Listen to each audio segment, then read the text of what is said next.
Hi guys, எப்படி இருக்கீங்க? வேற ஒரு ரெக்கார்டிங் பண்ணிட்டு இருந்ததால இந்த ஸ்டோரி அப்லோட் பண்ண கொஞ்சம் லேட் ஆயிடுச்சு. Really sorry. அண்ட் இன்னொரு முக்கியமான விஷயம் என்னன்னா, எங்க குரல்ல உங்களுக்கு பிடிச்ச கதைகளை கேட்கணும்னு நீங்கள் நினச்சிங்கன்னா மறக்காம அந்த ரைட்டர்ஸ் கிட்ட எங்கள் குரலை கொண்டு போயிட்டு சேர்க்க வேண்டியது உங்கள் பொறுப்பு. ஒருவேளை அவங்களும் அக்ரி ஆகி நாங்களும் ஓகேயானா அந்த கதையை நீங்கள் கேட்டு மகிழலாம். இப்போ வாங்க நம்ம கதையை கேட்கலாம். இது விழித்தியில் ஒரு தவம், அத்தியாயம் 17. சில நிமிடங்கள் இருவரும் எதுவுமே பேசிக்கொள்ளவில்லை. ஆற்றில் நீராடும் அன்னங்களை ரசித்து பார்த்தவாறு இருந்த யாழ்மொழியின் மனதில் ஏனென்று தெரியாத ஒரு ஏக்கம். அதையே பார்த்தவாறு இந்த தேசத்து மக்களுக்கு சுதந்திரம் என்பது கனவாகவே போய்விடுமோ தெரியவில்லை என்று வலி நிறைந்த வார்த்தைகளை அவள் கொட்ட, கனவுல வேணா நடக்கலாம், ட்ரை பண்ணுங்க, முயற்சி ஒரு நாள் வலிக்கலாம்ல என்றான் லியோ ஏளனமாக. அவனை திரும்பி விரக்தி புன்னகையோடு பார்த்தவள், அதிகாரமும் பலமும் தங்களிடம் இருக்கும் தைரியமோ எத்தனை காலத்திற்கு எங்களை இப்படி கஷ்டப்படுத்துகிறீர்கள் என்று பார்க்கலாம். அற்ப வாழ்க்கை இது. போகும்போது எதை எடுத்துக்கொண்டு செல்ல போகிறோம்? எவ்வளவு சம்பாதித்தாலும் அது தங்களுக்கு கிடைக்காது. 6 அடி குழிதான் கடைசி மோட்சம் என்று சிறு சிரிப்போடி யாழ்மொழி சொல்ல, பரவாயில்ல இருக்கட்டும் யாழ்மொழி, வாழும்போது ராஜ வாழ்க்கை வாழ்கிறேன்ல, தட்ஸ் ஆல் ஐ வாண்ட். உனக்கு அதெல்லாம் சொன்னாலும் புரியாது என்று அழுத்தமாக வந்தன அவனின் வார்த்தைகள். அடுத்தவரின் வலி தங்களுக்கு சந்தோஷமாக இருக்கிறதா? அதில் என்ன இன்பம், என்ன ஒரு மிருகத்தனம் என்று அவள் கோபத்தோடு சொல்ல, ஓ காட், இப்போல்லாம் என் மேலே இருக்கிற பயம் உனக்கு போச்சில்ல? முன்னாடியெல்லாம் நான் எதிரில் வந்து நின்னாலே பதறுவேன். இப்போ அந்த திணறல் எல்லாம் போய் என்னை எதிர்த்து கேள்வி கேட்குறியா? ஏன் முன்னாடி ஆயுதமே இல்லாமல் வார்த்தைகளால் புரட்சி பண்ணுற ஒரு பொண்ணை இன்னைக்கு தான் பார்க்குறேன். இன்ட்ரெஸ்டிங் என்றவனோ பேண்ட் பாக்கெட்டுக்குள் கையை இட்டவாறு அவள் பக்கத்தில் வந்து நின்று கொண்டான்.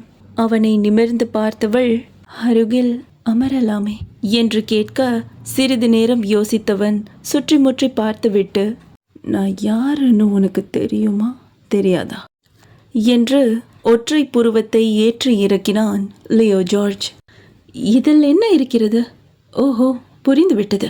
என்னை போன்ற பணிப்பெண் பக்கத்தில் அமருவது தங்களுக்கு அவமானமாக இருக்கிறது இல்லையா? பரவாயில்லை, இருக்கட்டும், என் விதி அவ்வளவுதான் என்று யாழ்மொழி சொல்ல, ரொம்பத்தான் தைரியம். ஆமாம், உன் காதலன், அதான் உன் ஆருயிர் காதலன், உன்னை என் கூட தனியாக பார்த்தா தப்பா நினைக்க மாட்டானா என்று விழிகளை சுருக்கி கேட்டான் லியோ. அதில் மெல்லிய புன்னகை சிந்தியவள், தங்களிடம் ஒரு சிறு பொய் சொல்லிவிட்டேன் அதிகாரி. நான் இதுவரை எந்த ஆணையும் காதலித்ததில்லை. அன்று தங்களிடமிருந்து தப்பிப்பதற்காக அப்படி சொன்னேன். சற்று நாட்களுக்கு முன்பு என்னை தீண்டிய முதல் ஸ்பரிசம் தங்களுடையது என்று கூறினேனே, தாங்கள் இருந்த நிலையில் அதை கவனிக்கவில்லை என்று நினைக்கிறேன் என்று சொல்லி முடிக்க, வாட் என்று அவளை விழிவிரித்து பார்த்தவனுக்கு உள்ளுக்குள் தன்னை மீறிய ஒரு இதம் பரவிய உணர்வு. ஹே, நிஜமாதான் சொல்றியா?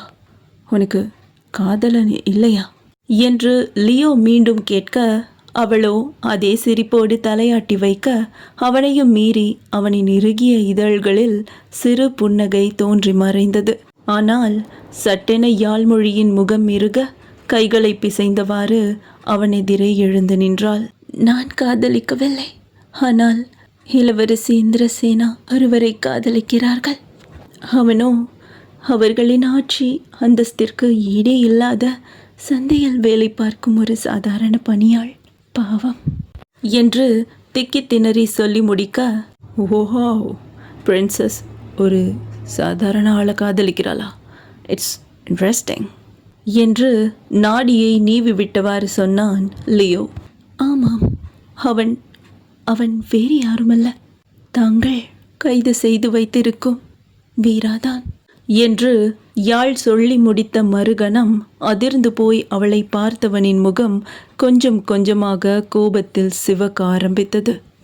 அவன் உள்ளுக்குள் பற்களை நரநரவென்று கடிக்கும் சத்தம் அவளுடைய செவிகளுக்கே கேட்க, யாழ்மொழியின் உடல் பயத்தில் நடுங்க ஆரம்பித்தது.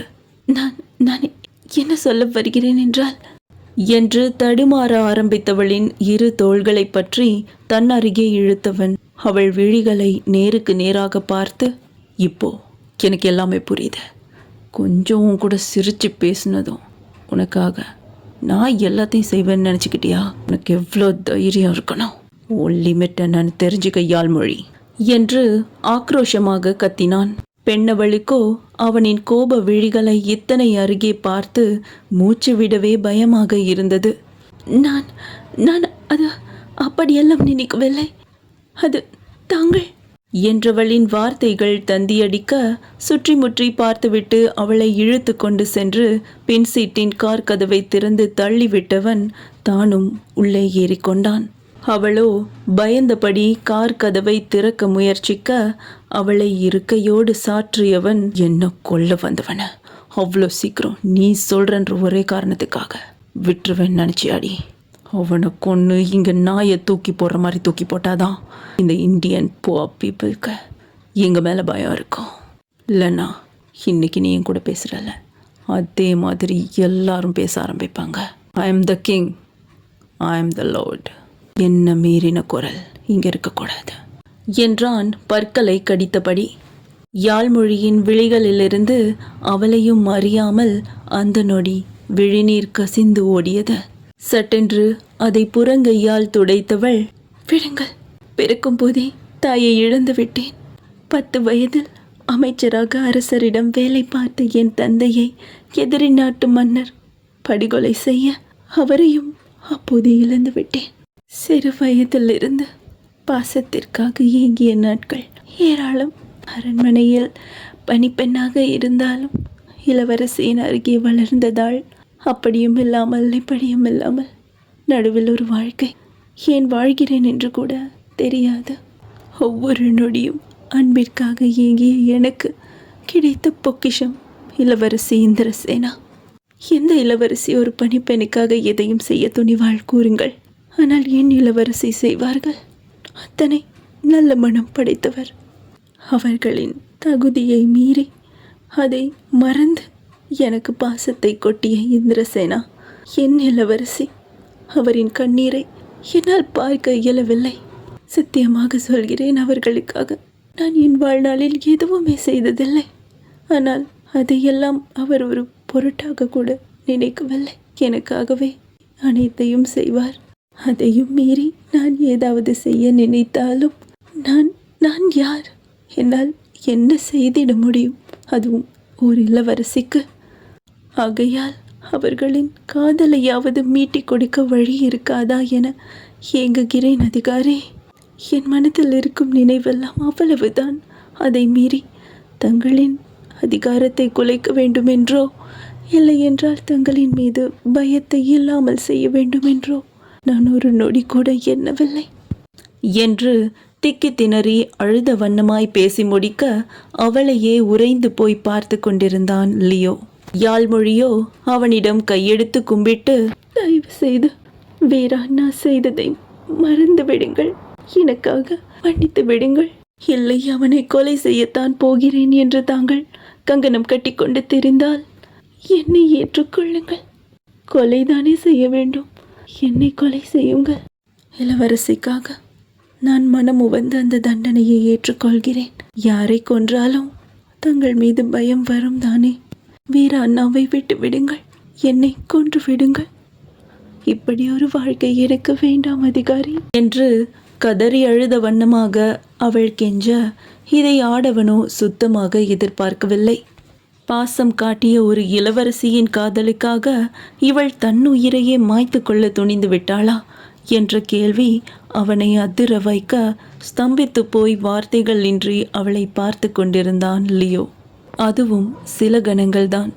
உடனே முகபாவனையை மாற்றியவன் இறுகிய முகமாக, கெட் டவுன், கோர்லிருந்து இறங்கு என்று அடி தொண்டையிலிருந்து கத்த அவளுக்கு ஒரு கணம் எதுவுமே புரியவில்லை. அவனையே அதிர்ந்து போய் அவள் பார்த்து கொண்டிருக்க, இறங்குன்னு சொன்னேன் என்று மீண்டும் கத்தியவன் கார் கதவை திறந்து அவளை காரிலிருந்து வெளியே தள்ளிவிட தரையில் விழப்போய் கால்களை ஊன்றி நின்று கொண்டாள் யாழ்மொழி. அவனோ அதன் பிறகு ஒரு வார்த்தை கூட பேசவில்லை. முன் சீட்டில் வந்து அமர்ந்தவன் அவளை விழிகள் சிவக்க ஒரு பார்வை பார்த்துவிட்டு புழுதி பறக்க மின்னல் வேகத்தில் காரை செலுத்த போகும் அவனை மிரண்டு போய் பார்த்து கொண்டிருந்தாள் யாழ்மொழி. இருந்த ஒரு வழியும் கைவிட்டு போன உணர்வு அவளுக்கு.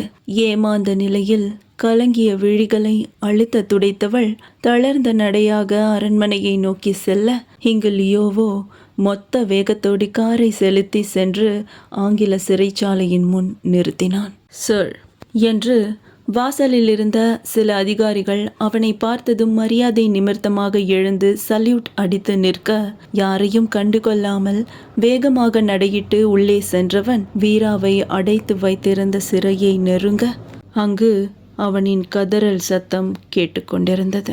வீராவின் மேலிருந்த தன் மொத்த கோபத்தையும் பழி தீர்த்து கொள்வதற்காக வில்லியம் அவனை அடித்து துன்புறுத்த வலியில் கதறி துடித்தான் வீரா. ஏற்கனவே உணவும் நீரும் இல்லாமல் சோர்ந்து போயிருந்த அவனுக்கு வலியில் கத்துவதற்கு கூட உடலில் தெம்பில்லை. William, the hell are you doing என்ற லியோவின் கர்ஜனையில் திடுக்கிட்டு திரும்பி பார்த்தவன் அவனின் வருகையை கொஞ்சம் கூட எதிர்பார்க்கவில்லை என்பது அவனின் முகத்திலேயே அப்பட்டமாக தெரிந்தது. சார், நீங்களா? நீங்க எப்படிங்க என்று அவன் தடுமாற, என்னோட பெர்மிஷன் இல்லாம எந்த தைரியத்துல நீ இந்த மாதிரி பண்ணுவ என்று லியோ கத்த, உடனே கையில் இருந்த தடியை பதறியபடி தூக்கி போட்டான் வில்லியம். சார், இவன் நம்மளோட கைதி, உங்ககிட்ட மன்னிப்பு கேட்க வைக்கணும்னு தான், உங்களுக்காக தான் சார் இதெல்லாம் பண்ணேன் சார் நான் என்று அவன் ஏதோ சொல்ல வர, அடுத்து லியோ பார்த்த பார்வையில் அவனோ கப்சிப் என்று வாயை மூடிக்கொண்டான். அவனை தீப்பார்வை பார்த்தவன் வீராவின் அருகே சென்று அவனின் கை கால்களை கட்டியிருந்த கயிற்றை அவிழ்த்து விட, விழிகளை கூட திறக்க திராணியின்றி முயன்று நிமிர்ந்து பார்த்தான் வீரா. சார், நீங்க என்ன பண்றீங்க? அவன் உங்களை கொல்ல வந்தவன், நமக்கு எதிராக புரட்சி பண்றவன் அவன். We shouldn't let him go. Sir, just can't let you do this என்று உயரதிகாரியின் செயலில் உண்டான அதிர்ச்சியில் வில்லியம் பதற்றமாக கூற, this is none of your business என்று அழுத்தமாக சொல்லிவிட்டு வீராவை தூக்கி நிறுத்தினான் லியோ. ஆஃபீஸர்ஸ் என்ற அவனின் கத்தலில் வேடிக்கை பார்த்து கொண்டிருந்த சில அதிகாரிகள் வேகமாக ஓடி வந்து வீராவை பிடித்து கொள்ள, இவனை அவனோட இடத்துக்கு கொண்டு போய் விட்டுருங்க, தட்ஸ் ஆல், வேற எதுவும் கேட்கக்கூடாது என்று லியோ சொன்னதும் மற்றவனுக்கு கோபம் உச்சத்தை தொட்டது. நோ சார், நீங்க இப்படி பண்ணக்கூடாது, அவனை கொல்லணும், இப்போவே கொல்ல என்று மீண்டும் வில்லியம் கோபமாக கத்திக்கொண்டே போக, அவனை எதிர்பார்க்காதது போல பேசிக்கொண்டிருந்தவனை நடுவில் நிறுத்துவது போல அவனை நோக்கி தன் துப்பாக்கியை குறிவைத்தான் லியோ. இதுக்கு மேல ஒரு வார்த்தை பேசின உன் தலை தெரிச்சிடும் என்று ஒவ்வொரு வார்த்தைகளாக அழுத்தி நிதானமாக அவன் சொல்ல, அதிகாரிகளோ வீராவை தாங்கி பிடித்த வண்ணம் அழைத்துச் சென்றனர். பயத்தில் எச்சிலை விழுங்கி கொண்டவன் அதற்கு மேல் ஒரு வார்த்தை கூட பேசவில்லை. அவனிடமிருந்து பார்வையை திருப்பி போகும் வீராவை வெறித்து பார்த்திருந்த லியோ திடீரென என்ன நினைத்தானோ, ஹை வெயிட் என்று குரல் கொடுத்துவிட்டு அவர்களின் அருகே செல்ல, வீராவோ உடல் முழுக்க காயத்தோடு அவனை கேள்வியாக பார்த்தான். இது எல்லாமே யாழ்மொழிக்காக மட்டும்தான், புரிஞ்சுதா? மைண்ட் இட் என்று அமைதியான குரலில் அழுத்தமாக சொல்லி அந்த இடத்தை விட்டு அவன் நகர்ந்திருக்க, வீராவுக்கோ எதுவுமே புரியவில்லை. ஆனால் யாழ்மொழியின் பெயரை அவன் குறிப்பிட்டது மட்டும் அவன் மூளைக்கு உரைத்திருக்க, அதற்கு மேல் யோசிக்க முடியாமல் முழு மயக்கத்திற்கு சென்று விழிகளை மூடிக்கொண்டான் வீரா. அதிகாரிகளோ அவனை தாங்கிய வண்ணம் அழைத்து செல்ல, வீராவை உயிருடன் விட்டதை வில்லியமால் ஏற்றுக்கொள்ளவே முடியவில்லை. கோபத்தில் காலை தரையில் உதைத்துவிட்டு அவன் அங்கிருந்து வெளியேற சிறைச்சாலையிலிருந்து ஆங்கிலேய அரண்மனைக்கு வந்து சேர்ந்தான் லியோ. இவனை பார்த்ததும் ஜேம்ஸ் ஏதோ சொல்ல வர, அதை குறுக்கிட்டு, என்னோட பெர்மிஷன் இல்லாம யாரும் ஆஃபீஸ் ரூமுக்கு வரக்கூடாது என்று கட்டளை பிறப்பித்தவாறு ஆஃபீஸ் அறைக்குள் நுழைந்து கதவை அடித்து சாத்தினான் அவன். ஏனென்று தெரியாத கோபம் அவனுக்குள். இல்ல இல்ல இல்ல, அவளுக்காக நான் எதையும் பண்ணல, அவளுக்காக பண்ற அளவுக்கு she's nothing to me. Oh God shit என்று வாய்விட்டே கத்தியவனுக்கு, பின்ன எதுக்காக உன்னை கொல்ல வந்தவனை விட்ட என்ற மனசாட்சியின் கேள்விக்கு பதிலே தெரியவில்லை. அந்த அந்த யாழ்மொழி யாரு? எனக்கு கொஞ்சம் கூட தகுதியே இல்லாதவ அவ. அப்படி இருக்கிறப்போ அவளோட அழுகைய ஏன் என்னால் தாங்கிக்க முடியலை. அவ சாகுறேன்னு சொன்னப்போ ஏன் எனக்கு வலிக்குது.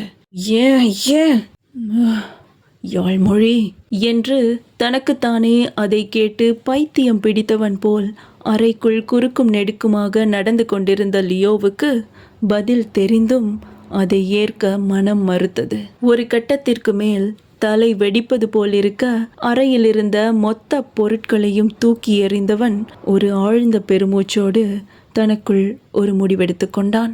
அந்த தப்பு மட்டும் பண்ணவே மாட்டேன் என்றவனின் வார்த்தைகள் அழுத்தமாக வர, சார் சார் என்று அழைத்து கதவை தட்டினான் ஜேம்ஸ். வேகமாக சென்று லியோ கதவை திறக்க, கலைந்த முடி, கசங்கிய சட்டை என நின்றிருந்தவனின் கோலத்தை அதிர்ச்சியாக பார்த்தவனுக்கு அடுத்து அறை இருந்த கோலத்தை பார்த்து பேரதிர்ச்சியாக இருந்தது. Sir, what's going on? அவனின் குரல் அதிர்ச்சியோடு ஒலிக்க, சீக்கிரம் வந்த விஷயத்தை சொல்லிட்டு கிளம்பு என்று முகத்திற்கு அடித்தாற் போல கத்தியவனின் கோபத்திற்கு பயந்தே கடிதத்தை அவனிடம் நீட்டினான் ஜேம்ஸ். கடிதத்தின் உரையில் இருந்த பெயரை பார்த்தவனின் முகத்தில் இத்தனை நேரம் இருந்த கடுமை மறைந்து மென்மை குடிகொண்டது.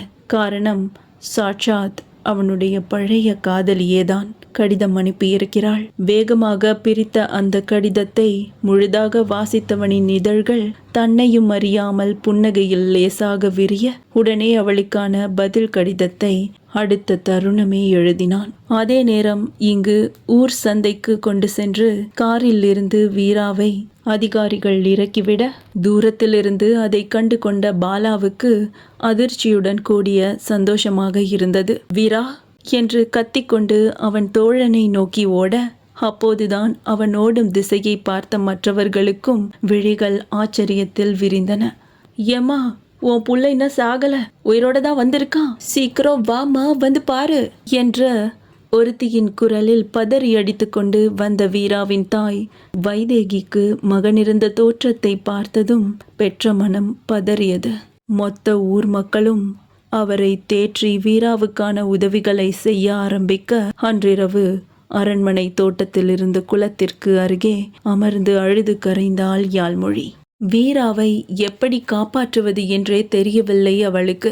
எதுவும் செய்ய முடியாத தன் கையாலாகாத தனத்தை எண்ணி அவள் முகத்தை மூடி அழுது கரைய, இத்தனை நேரம் அறையில் இருந்த ராதா தோழியை காணாமல் அவளை தேடி வந்தாள்.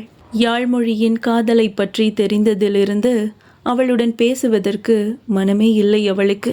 தூரத்திலிருந்து சிறிது நேரம் வெறித்து பார்த்தவள் எதுவும் பேசாமல் அறைக்கே திரும்பி சென்றிருக்க, அழுது அழுது அந்த குளத்திற்கு அருகிலேயே உறங்கி போயிருந்தாள் பெண்ணவள்.